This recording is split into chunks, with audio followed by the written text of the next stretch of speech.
Titular del Correo Gallego de 2012. A Xunta confía en que os prazos permitan licitar a obra da nova Edar de Santiago en 2013.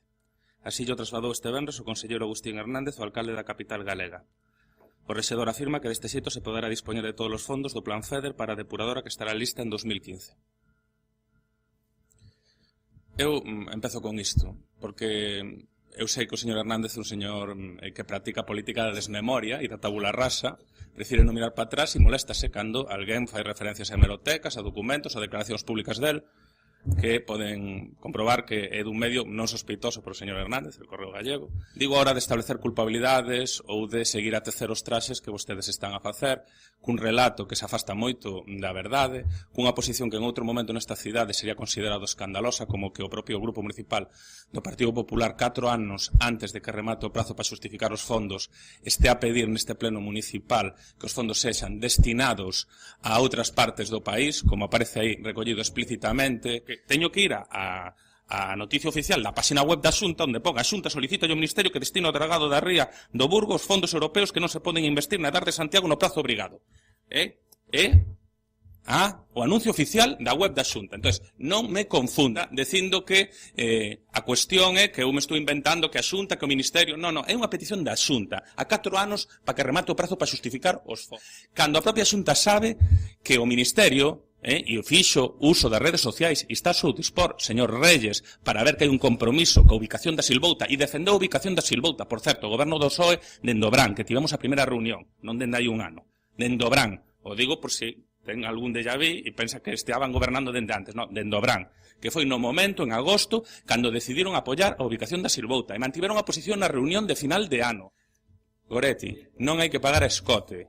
É unha obra de interés xeral, poñéndonos no caso de que o Goberno Central asuma o 60% ou financia con fondos europeos ou con fondos propios. Logo están as partes da Xunta e están as partes do Concello. As partes da Xunta e as partes do Concello. Eso é así. Nin os fondos do Concello, nin os fondos da Xunta están vencellados en este caso a fondos europeos. Porque non poño en dúbida que vostede é un bo enxeñeiro, non me interrumpa, non poño en dúbida que vostede é un bo enxeñeiro, pero que lle digan a verdade, porque estes datos eu non os invento.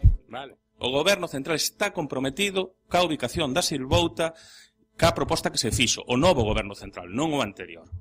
E é ese o motivo polo que a Xunta está actuando así. As actitudes da Xunta son, cando menos, impresentables.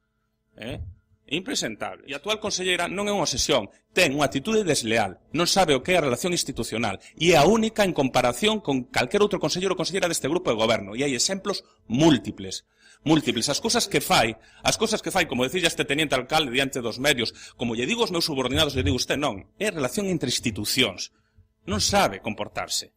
E como non sabe comportarse a 4 anos de que remate o prazo para xustificar, vai e solicítalle ao Goberno Central, para estupefacción do resto dos alcaldes da Ría do Burgo, que destine os fondos europeos de Santiago a ese proxecto. Faría o mesmo se estivera o Souto, porque o Souto só lo tiño ante proxecto de estudio en impacto, faltaba o proxecto, faltaba as expropiaciones, faltaba a hora civil que era moito máis cara. Faría o mesmo, a estas alturas, collería e diría destino os fondos do Souto para outra cousa. Actúan partidariamente, creen que as institucións é o seu partido, do Partido Popular de Vox.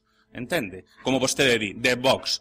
Creen que súas, e non son súas. O que me parece lamentable que vostede este a pedir que os fondos europeos de Santiago vayan a outra actuación. Entón, nós evidentemente imos a votar en contra. Non imos a avalar unhas peticións en contra dos intereses da defensa de Compostela. Imos a votar en contra. Se vostede é portavoz do Partido Popular aquí en Santiago ou é delegado do Goberno Autonómico nesta cidade. Se é así, equivócose de institución.